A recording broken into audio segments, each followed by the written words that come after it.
नमस्कार, मैं विनय कुमार रेड्डी अपने YouTube चैनल निमल से भक्ति में एक बार पुनः आप सभी का स्वागत करता हूं। मित्रों, आज हम लोग चर्चा करेंगे छत्रदान की महिमा के विषय में। जिस प्रकार गर्मियों में जल पिलाना बड़ा ही पुण्य का कार्य है, उसी प्रकार गर्मी के दिनों में मुश्किल में पड़े लोगों को छाया उपलब्ध कराना, छत्रदान करना, ये भी बड़ा ही धर्म का काम है, बड़ा ही पुण्य का कार्य है। इससे जुड़ी एक कथा है जिसमें एक ऐसे व्यक्ति को जिस पर 300 ब्रह्म हत्याओं का पाप था, वह भी छत्रदान की महिमा से उन 300 ब्रह्म हत्याओं के पाप से मुक्त हो गया। तो बड़ी ही रोचक कथा है। इस कथा को जानने के लिए वीडियो में अंत तक बने रहिए। जो लोग चैनल पे नए हैं, चैनल को सब्सक्राइब कर लें और बेल आइकन को प्रेस कर दें ताकि आगे आने वाले वीडियोस की नोटिफिकेशन आप लोगों को मिलती रहे। तो आइए वीडियो को शुरू करते हैं।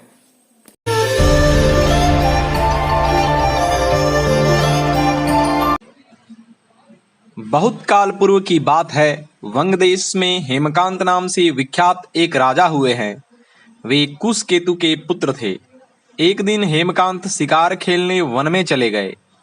वहां अनेक मृगों और वाराहों का शिकार करके जब वे बहुत थक गए, तब दोपहर के समय एक मुनि के आश्रम पर पहुंचे। उस पल सतर्ची नाम वाले ऋषि समाधि लगाए बैठे थे, जिस कारण किसी के आने जाने से सर्वथा अनभिज्ञ थे। उन्हें निश्चल बैठे देख राजा क्रोधित हो उन्हें मार डालने दौड़े। तब आश्रम के शिष्यों ने कहा, ओ खोटी बुद्धि वाले नरेश, हमारे गुरु समाधि में स्थित हैं। बाहर क्या हो रहा है ये नहीं जानते, अतः इन पर क्रोध नहीं करना चाहिए। तब राजा ने कहा, मैं थका मांदा यहाँ आया हूँ, अतः तुम ही लोग मेरा आतिथ्य करो। तब शिष्यों ने कहा, हम लोग भिक्षा मांगकर खाने वाले हैं, हम सब में आपका आतिथ्य करने का सामर्थ्य नहीं है और गुरु की आज्ञा भी नहीं है। यह सुनकर राजा अत्यंत क्रोधित हो धनुष बाण उठाकर उन शिष्यों को मार डालने को उद्यत हो गया। यह देख आश्रम के सभी शिष्य इधर उधर भागने लगे, परंतु हेमकांत ने उनका पीछा किया और 300 शिष्यों को मार गिराया।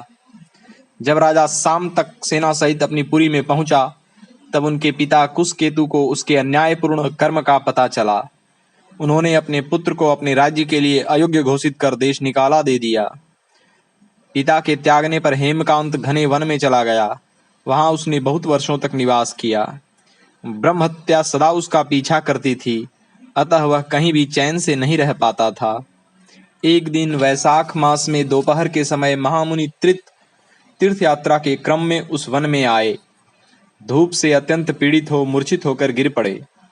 संयोग से हेमकांत वहां से गुजरे। मुनि को उस अवस्था में देख उन्हें बड़ी दया आई। उन्होंने पलाश के पत्तों का छत्र बनाकर मुनि को छाया प्रदान की और उन पर जल छिड़का, जिससे मुनि की चेतना लौट आई। उन्होंने हेमकांत का धन्यवाद किया। फिर हेमकांत के बताए अनुसार चलते हुए एक गांव में पहुंचे, जहां उन्हें भोजन की सुविधा प्राप्त हुई। उस पुण्य के प्रभाव से हेमकांत की 300 ब्रह्म हत्याएं नष्ट हो गईं। तभी यमराज के दूत हेमकांत को लेने के लिए वन में आए। उन्होंने उसके प्राण लेने के लिए संग्रहणी रोग पैदा किया। उस समय प्राण छूटने की पीड़ा से छटपटाते हुए हेमकांत ने 3 अत्यंत भयंकर यमदूतों को देखा। उस समय अपने कर्मों को याद कर वह चुप हो गया। छत्रदान के प्रभाव से उसको भगवान विष्णु का स्मरण हुआ। उसके स्मरण करने पर भगवान विष्णु ने अपने एक पार्षद विश्वक्सेन से कहा, तुम शीघ्र जाओ, यमदूतों को रोको, हेमकांत की रक्षा करो। अब वह निष्पाप और मेरा भक्त हो गया है। उसे नगर में ले जाकर उसके पिता को सौंप दो। साथ ही कुशकेतु को समझाना कि तुम्हारे पुत्र ने अपराधी होने पर भी वैशाख मास में छत्रदान करके एक मुनि की रक्षा की है, अतः वह पाप रहित हो गया है। भगवान विष्णु की आज्ञा पाकर महाबली विश्वक्सेन ने हेमकांत के पास आकर यमदूतों को रोका और अपने कल्याणमय हाथों से उसके सब अंगों में स्पर्श किया। हेमकांत की सारी व्याधि क्षण भर में दूर हो गई। फिर विश्वक्सेन हेमकांत को ले राजा की पुरी में गए। राजा कुशकेतु ने उनका भव्य स्वागत किया। फिर विश्वक्सेन द्वारा भगवान विष्णु का आदेश सुनकर राजा कुशकेतु ने अपने पुत्र को राजा बना दिया और स्वयं पत्नी सहित वन को प्रस्थान किया। तब से लेकर जीवन पर्यंत राजा हेमकांत ने वैशाख में भगवान की प्रसन्नता बढ़ाने वाले शुभ कर्मों का प्रतिवर्ष पालन किया।